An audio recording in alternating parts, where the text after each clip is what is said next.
9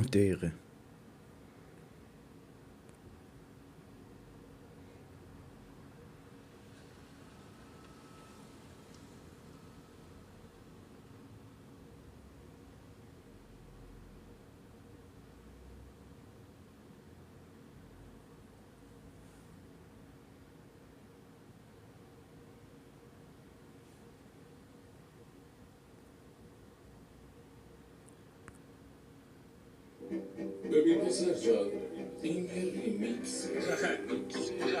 این یه ریمیکسه. البته خارجی ها میگن ریمیکس ها. بذار ببینم من چیم. من میگم تدبیر تو دیشب خریده رو کاغذ خودکار، منم اصروف کردم نشخار. چه رو تا ببینم اگه خوشمزه است واسه بذارم تو بشقاب. دهنی اونجایی هم که مریضم منظری بغل کن مسترا رو خوش کن درا رو تو میزنی تگری از من. ببین انقدر عجیب و غریبم من، مردم چشماشون همچی میمالن و نگاه میکنن که انگار تو سفینم من.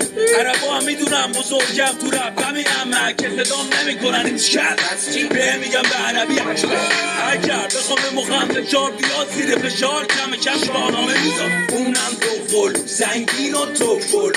یه نگاه بندا ببین بسته اگه بسته به مخت راحت فشار بیار دفعال و مقاله سیفونم به پیشگه دیگه حله درد نکنه دسته اون عرکیان خودم من دار شک برم پیرن اما بزنی بالا میبینی اصله.